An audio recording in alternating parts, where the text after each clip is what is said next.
Welcome to daily fact. और आज हम बात करेंगे about the Jhelum river. Prelims के लिए जो है वो ये बहुत इंपॉर्टेंट टॉपिक है। यहाँ से जो है वो यूपीएससी सीएससी अगर हम बात करें लास्ट ईयर वाला जो एग्ज़ाम हुआ था उसमें भी जो है वो क्वेश्चन जो है वो झेलम रिवर के रिगार्डिंग जो है वो बनाए।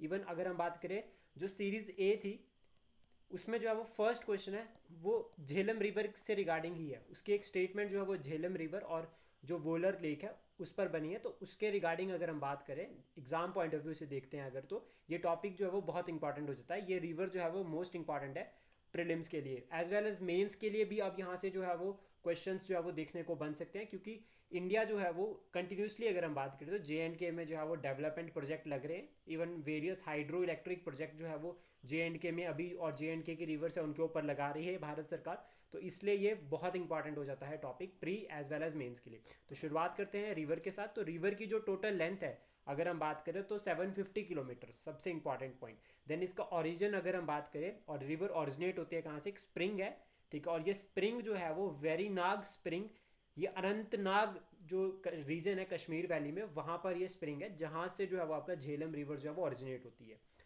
इंटरनेशनल रिवर है, दैट मीन्स ये दो कंट्रीज़ को क्रॉस करती है, जिसमें इंडिया और पाकिस्तान दो इंपॉर्टेंट रिवर्स है। इसके बाद ये इंपॉर्टेंट अगर हम पॉइंट इसमें ऐड करते हैं तो वो ये कि ये ट्रिब्यूटरी है इंडस रिवर की। इंडस यानी कि जो सिंधु नदी है उसकी जो ट्रिब्यूटरी है that is your Jhelum river. और ये ज्वाइन करती है चेनाब को, और देन फिर चेनाब जो है वो आगे जाकर जो है वो इंडस रिवर में मिलती है सतलुज के साथ कंबाइन करके। झेलम रिवर जो है, अब प्रीलिम्स में क्वेश्चंस किस तरह से बन सकते हैं, एक तो ये याद रखना पॉइंट कि झेलम रिवर जो है वो डीप और नैरो गॉर्ज बनाती है इन हिमालयाज। वो भी कहाँ पर, पीर पंजाल रेंज में जो है वो ये डीप और नैरो गॉर्ज जो है वो बनाती है। तो ये पहला पॉइंट इंपॉर्टेंट हो गया। देन उसके बाद ज्वाइन करती है चेनाब को पाकिस्तान में। ये याद रखना, अगर एग्जामिनर क्वेश्चन इस तरह से भी बना सकता है, ज्वाइन करती है चेनाब रिवर को इंडिया में, लेकिन ये याद रखना ये स्टेटमेंट गलत होगी। ये ज्वाइन करती है चेनाब को इन पाकिस्तान। देन उसके बाद ये लार्जेस्ट ट्रिब्यूटरी है, ठीक है। अगर हम बात करें largest tributary of the Jhelum river तो उसमें किशन गंगा। देन उसके बाद किशन गंगा को जो है वो नीलम रिवर भी कहते हैं। जो ये किशन गंगा रिवर है इसके ऊपर अभी हाइड्रो प्रोजेक्ट भी जो है वो भारत सरकार ने शुरू किया है। और सेकंड लार्जेस्ट जो रिवर आती है वो है कुनहार रिवर। यानी कि झेलम नदी की दो इंपॉर्टेंट जो लार्जेस्ट ट्रिब्यूटरीज में अगर हम बात करें तो सबसे पहली हो गई किशन गंगा, देन दूसरी हो गई कुनहार रिवर। ये इंपॉर्टेंट है। इसके बाद झेलम रिवर के जो है वो अदर नेम्स भी इंपॉर्टेंट है।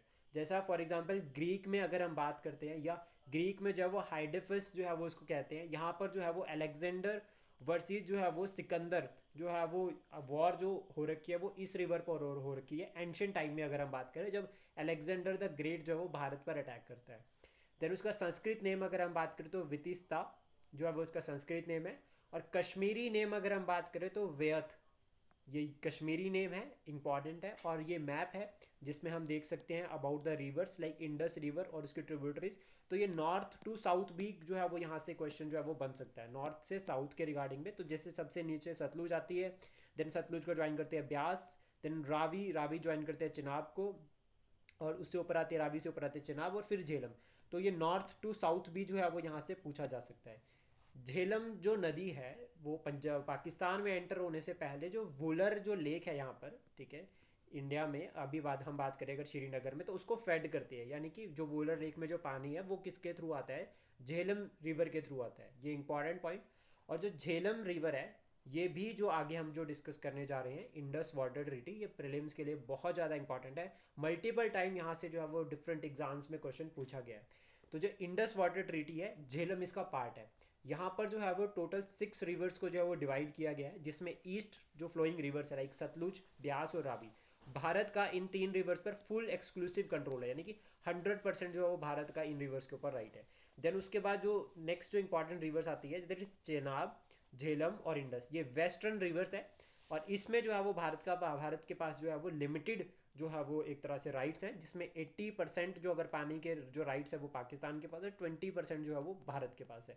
और ये जो ट्रीटी हुई थी ये हुई थी सितंबर 19 में 1960 में। और इस ट्रीटी को जो मेडिएट किया था, इसमें जो भारत और पाकिस्तान के बीच में जो एक तरह से अगर हम बात करें कि समझौता जिसने करवाया था तो वो करवाया था वर्ल्ड बैंक ने। तो इस ऑर्गेनाइजेशन का भी जो है वो पूछा जाता है यहाँ से। आपको कमेंट बॉक्स में बताना है कि जो वर्ल्ड बैंक है इसका हेडक्वार्टर कहाँ पर है। प्लस साथ में क्वेश्चन एक और भी है कि जो अभी 370 हटाया गया था प्लस जम्मू कश्मीर की जो पूरी एक स्टेट थी उसको 2 यूनियन टेरिटरीज में डिवाइड किया गया, तो वो कौन से ईयर में जो है वो 370 हटाए, ये आपको जो है वो कमेंट बॉक्स में इसका रिप्लाई करना है। प्लस साथ में ये याद रखना Indus water treaty plus commission जो है वो एग्जाम के लिए बहुत इंपॉर्टेंट है। अगर आपको हमारा इनिशिएटिव अच्छा लगा हो तो please support share and subscribe daily fact. Thank you for today.